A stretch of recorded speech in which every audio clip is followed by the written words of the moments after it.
once again, and I'd like to pay tribute to the Honourable Member for Rutherglen and Hamilton West for securing this debate on the future of the DWP estate and the opportunities that it presents us right across the UK. And whilst I can't pretend that I agree with everything that was said in there, it is absolutely clear throughout that speech it was thoughtful, it was detailed, and the Honourable Member had her residents' best interest at heart, and I hope she gets suitable responses at the end of the debate from the Minister. Now, we are in a time of record employment in all areas, and in that, we are now very close to structural full employment. And the reality is, those still seeking to find work are often now the ones who need the most help. And in that context, the announcement of the Health and Work Green Paper gives us a real opportunity to shape the future of the DWP estate so that it does deliver on the core principle of a personalised and tailored approach. This is something that is supported by employers, supported by charities, organisations, work programme providers, and therefore this is a very timely debate on the thrust of looking to seize on those opportunities right across the UK. And I saw this firsthand myself as a former minister when I visited the Shaw Trust Hackney Community Hub. And they try to do things different, a one-stop shop, a community hub where job seekers receive a bespoke service that is tailored to their specific needs to help them overcome the barriers holding them back from finding employment. And people can access not just direct support into looking for work, but counselling sessions and support from healthcare professionals.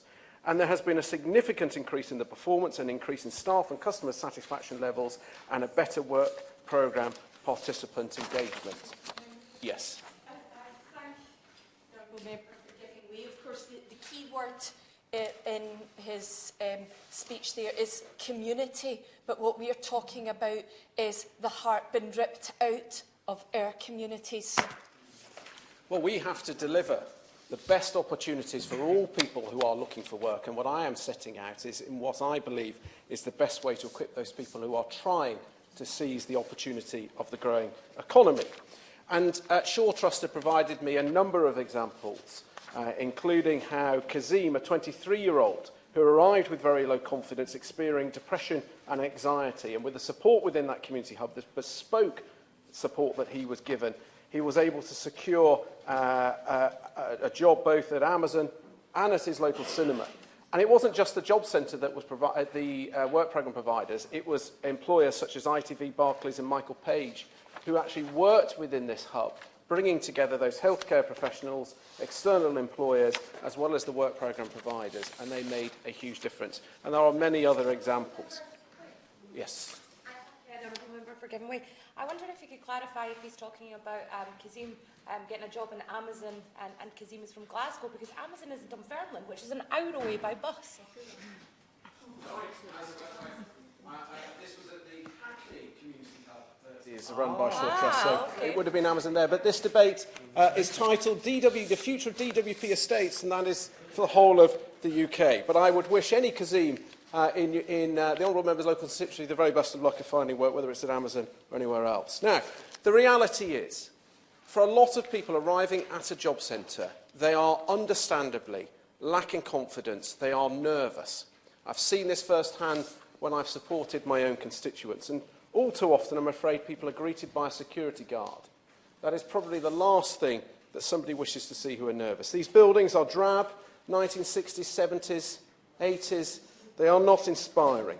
They do not celebrate success stories. There are not posters, there are not videos showing people who've gone through the same challenges that they have had to face and overcome and have come through the other end and have benefited from work.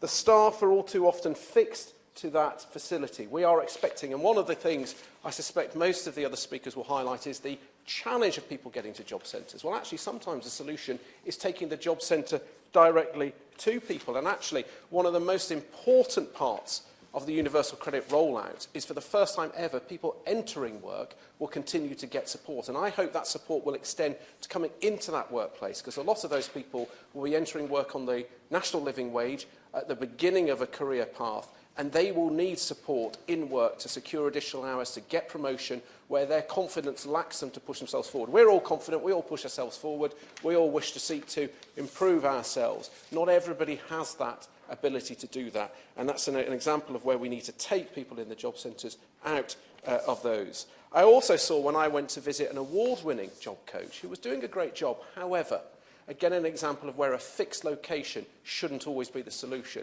There was a young lad, incredibly enthusiastic, desperate to work bar work, something we have a chronic shortage of in this country. I used to work in this industry. I remember thinking if I still did, I'd have snapped him up.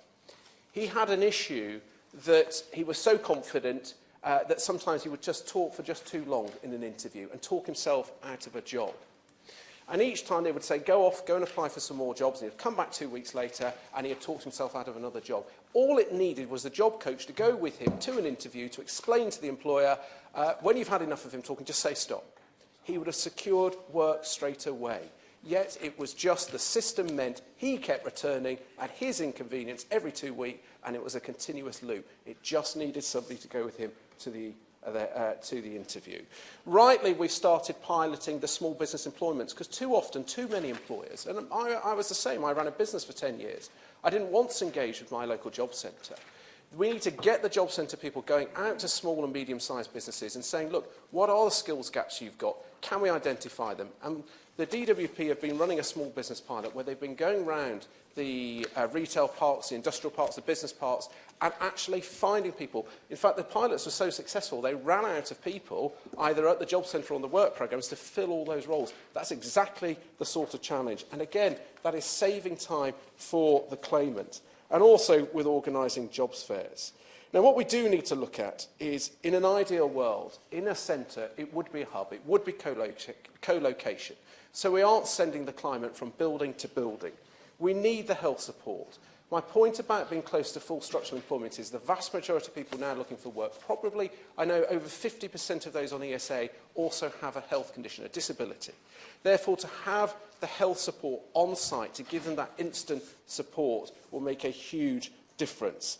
The work programme providers, again, for some bizarre reason, we send them off to go and find their own facilities rather than looking to use where we've got space, for which they secure a contract for a number of years, for which they spend a huge amount of time finding facilities, settling into them, getting to know them before then having to come and renew. And again, the inconvenience of the claimant having to go from the job centre to the work programme provider to the health support, spending all of their time travelling rather than spending their time looking for work.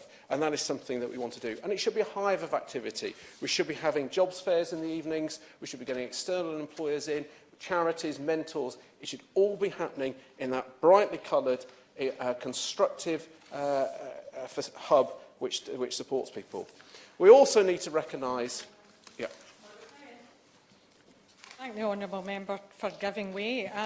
Just talking about these hubs, are you suggesting that there shouldn't be any security staff in job centres any longer? Absolutely not. But what you have to look at, and this is, I mean, experienced organisations like Shaw Trust have dealt with this in the terms that their security are also the meter and greeters. So they blurred those roles. So it isn't just somebody in a uniform who's clearly going to make you even more nervous. It's somebody who can act as a security person if needed, and I'm afraid there are times where that is needed. But they also make people welcome when they arrive. And that's so important for those people who have got a number of barriers that they need to overcome.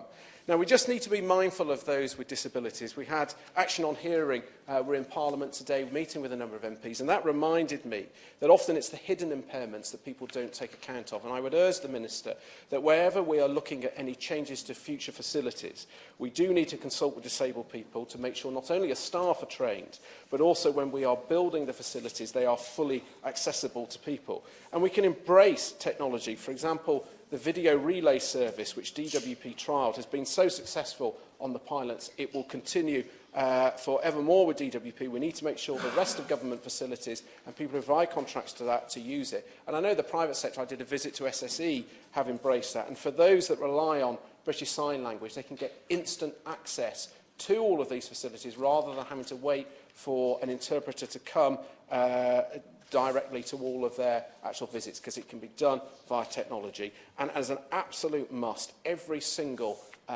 government facility should have hearing loops, and the staff should be trained on how to use those. And I could cover much more on disability, but I am conscious of times.